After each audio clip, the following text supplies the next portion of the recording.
औज़ुबिल्लाहिमिनश्शैतानिर्रजीम बिस्मिल्लाहिर्रहमानिर्रहीम। Online lectures bye Qasim बिन सज्जाद के साथ आपकी खिदमत में एक दफ़ा फिर हाजिर। आज का हमारा टॉपिक बहुत ही अहम है। वो टॉपिक ये है कि दावा तकमील मुआहदा या कोई मुआहदा है आपका, तो उसमें अगर आपके कोई इश्यूज़ हैं तो वो कैसे हल होंगे। जैसे मिसाल के तौर पर एक शख्स के साथ आपका मुआहदा हुआ, लेकिन ज़मीन उसकी बहनों और बेटियों के नाम थी, तो उसने लिख कर दे दिया कि मैंने ये ज़मीन जो है आपको दे दूंगा, बाकी मैं इनका मुख्तियार हूँ। वो मुख्तियार नहीं था, तो फिर कैसे फ़ैसला होगा।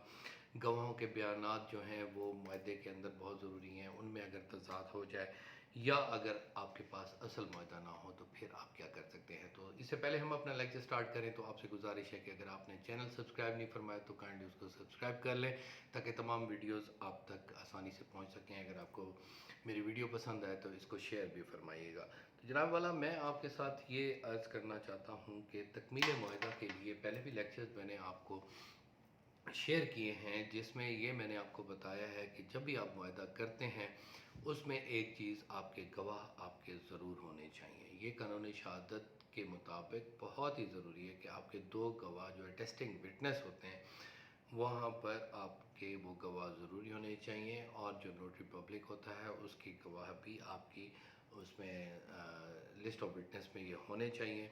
अब तीसरी बात ये है कि आम तौर पे क्या होता है कि हमारे पर्दानशीन लेडीज़ होती हैं, एक शख्स आया, उसके साथ हमारा सौदा हो गया, उसने कहा मेरी ज़मीन है। बाद में जब आप उसको अर्नेस्ट मनी या आप स्टार्ट में कुछ पैसे दे देते हैं, बाद में कहता है कि ये मेरी बेटी के नाम है, माँ के नाम है, उनके नाम है, भाई के नाम है, जो अमेरिका में रहता है, दुबई में रहता है, उसकी तरफ से जी हो गया।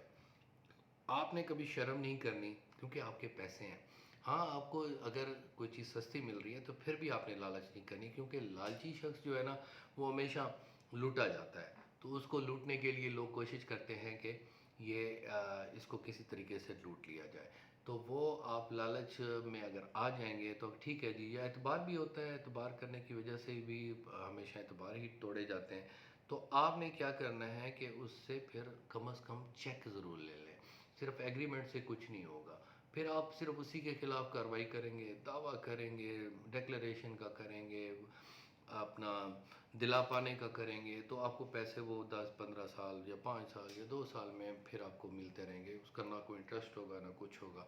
तो फिर आप लिटिगेशन में वकला की फीसेस भी अलहदा पड़ जाएंगी। तो आप अगर कोई ऐसा शख्स के साथ आप मुआहदा कर रहे हैं जिसकी नाम उसकी ज़मीन नहीं है, तो उसके लिए आप या पर नोट या चेक ज़रूर ले लें, या गारंटी ले लें, किसी के पास रखवा लें।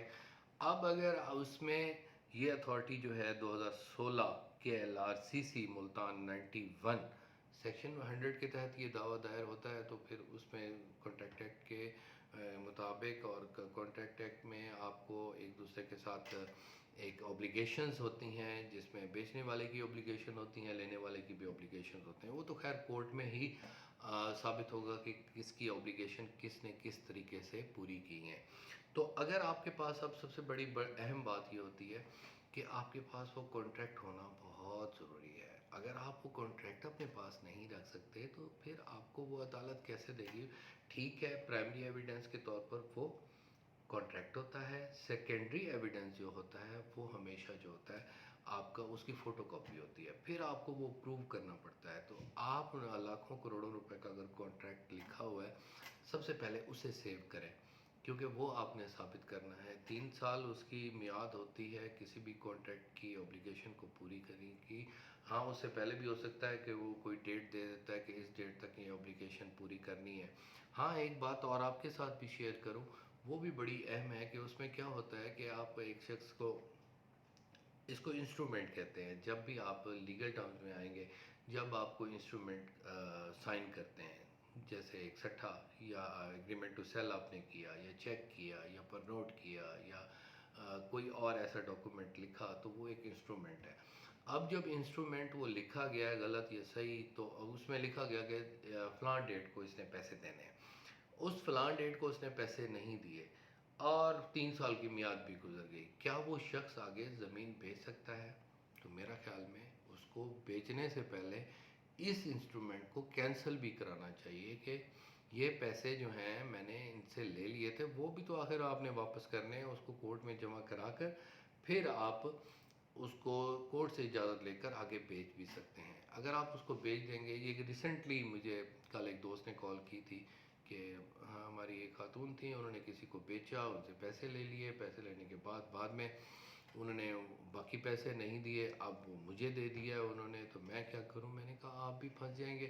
انہوں نے پیسے تو لیے ہوئے ہیں، ٹھیک ہے 3 سال تک تو نہیں ہے، وہ صرف یہ لکھیں گے کہ 3 سال میعاد تھی، پھر زبانی کلامی انہوں نے کہا تھا کہ ہم آپ کو پیسے واپس کر دیں گے یا آپ کو زمین دے دیں گے، انتقال کرا دیں گے.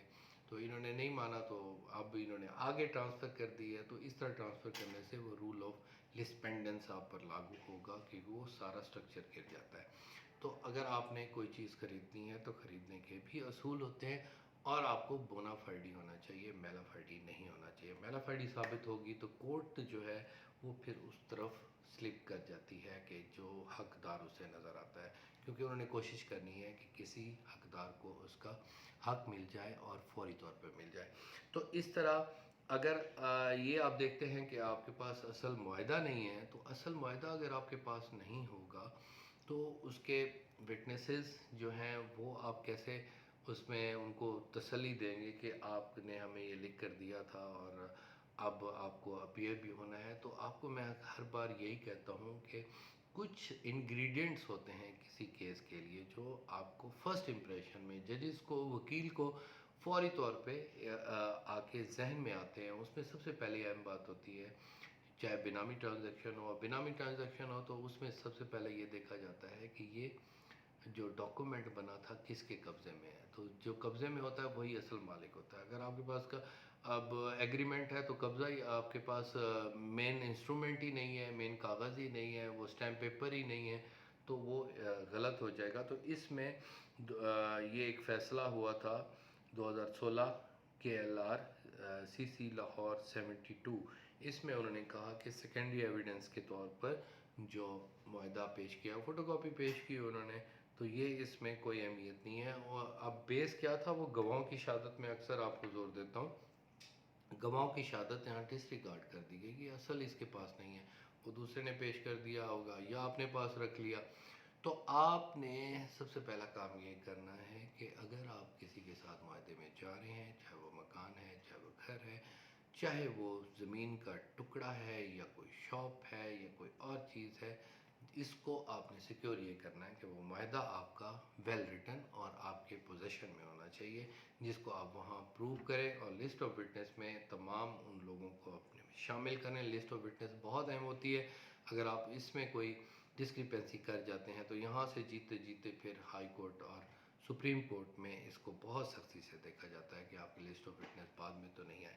تو یہ تھا تمام لیکچر جو آپ کے لیے بہت ضروری تھا، کیونکہ آپ نے، میں نے کبھی نہ کبھی کہیں نہ کہیں زمین خریدنی ہے یا بیچنی ہے، اور صرف آپ کو یہ بتانا مقصود تھا کہ اصل مالک سے ہمیشہ تسلی کر کے کوئی زمین یا شاپ یا مکان جو بھی آپ خریدنا چاہتے ہیں تسلی کریں کہ he is the real owner or not. Thank you very much. Take care of yourself. اللہ حافظ.